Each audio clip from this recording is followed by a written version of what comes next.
વાત મહેસાણાની કરીશું, જ્યાં જિલ્લામાં 1136 જેટલા ગોચર પર દબાણ છે અને વિસનગરના બાસણા ગામમાં ગોચર પર 288 દબાણ.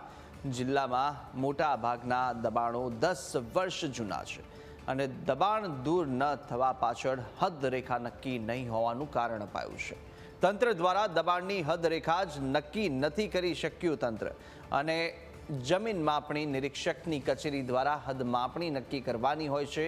હદ નક્કી થયા બાદ જ દબાણ દૂર કરવાની કાર્યવાહી થઈ શકે છે. સરકારી કચેરીઓ વચ્ચે સંકલનના અભાવને કારણે ગૌચરના દબાણકારો ફાવી ગયા છે. ગૌચર ઉપર દબાણ કરવાનો કોઈને અધિકાર નથી અને ગૌચર જમીન ઉપર દબાણકર્તાઓ સામે આકરા પગલાં લેવાની જોગવાઈ કરવામાં આવી છે. સુપ્રીમ કોર્ટની પણ સ્પષ્ટ ગાઈડલાઈન છે કે ગૌચર જમીન ઉપરના દબાણો ખુલ્લા કરવા. પણ મહેસાણા જિલ્લામાં 1136 જેટલા દબાણ ગૌચર જમીન ઉપર થયેલા છે અને જિલ્લાનું એક પણ ગામ એવું બાકી નથી કે જ્યાં ગૌચર જમીન ઉપર દબાણ ન થયા હોય.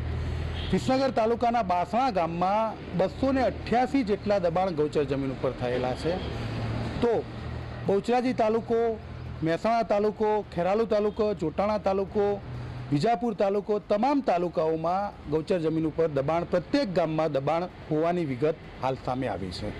જોકે આ તમામ દબાણો 5 થી 10 વર્ષ જૂના હોવાની પણ વિગત સામે આવી છે. ત્યારે છેલ્લા 10 વર્ષથી તંત્ર ગૌચર જમીન ઉપરના દબાણ હટાવવામાં અસમર્થ સાબિત થયું છે. જોકે આ દબાણ હટાવવાની વાત આવે ત્યારે માત્ર ને માત્ર ગ્રામ પંચાયતોને ગ્રામ પંચાયત દ્વારા નોટિસ ઇસ્યુ કરવામાં આવે છે અને નોટિસ બાદ આખો મામલો અભરાઈ ચડાવી દેવામાં આવે છે.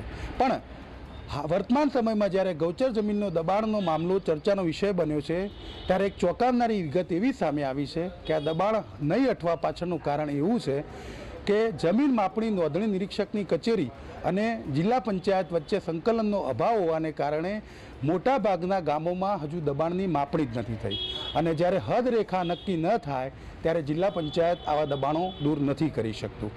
મોટાભાગના દબાણો નહીં હટવા પાછળના કારણો જે આપવામાં આવ્યા છે તેમાં એકમાત્ર કારણ એવું આપવામાં આવ્યું છે કે હજુ સુધી દબાણની હદ નક્કી નથી કરવામાં આવી અને જો દબાણની હદ નક્કી જ ન થાય તો દબાણ દૂર કરવું કેવી રીતે? પંચાયત ધારા મુજબ ગૌચર ઉપરના દબાણો દૂર કરવાની જવાબદારી સ્થાનિક ગ્રામ પંચાયતની છે અને સ્થાનિક ગ્રામ પંચાયત જો આવા દબાણો દૂર કરવામાં અસમર્થ સાબિત થાય તો તેની સામે પંચાયત ધારાની જોગવાઈ મુજબ તેની સામે કાર્યવાહી થઈ શકે છે અને પંચાયતની બોડીને બરતરફ કરવા સુધીની પંચાયત ધારામાં જોગવાઈ કરવામાં આવી છે. આમ છતાં મહેસાણા જિલ્લાના મોટાભાગના ગ્રામ્ય વિસ્તારોમાં છેલ્લા 10 વર્ષથી કરતાં પણ વધુ સમયથી ગૌચર દબાણકારોના કબજામાં છે અને બાસણા જેવા ગામમાં એક જ ગામમાં 288 જેટલા દબાણો થયા છે અને આ તંત્ર પણ આ હકીકતથી વાકેફ છે. આમ છતાં તંત્ર આ દબાણો દૂર નથી કરી શક્યું તે એક હકીકત છે.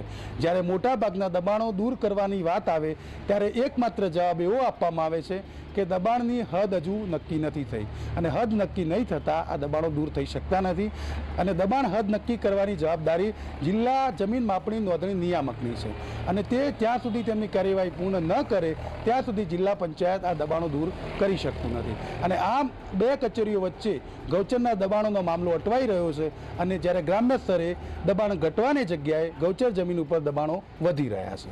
Kamlesh Raval, news capital, Mehsana.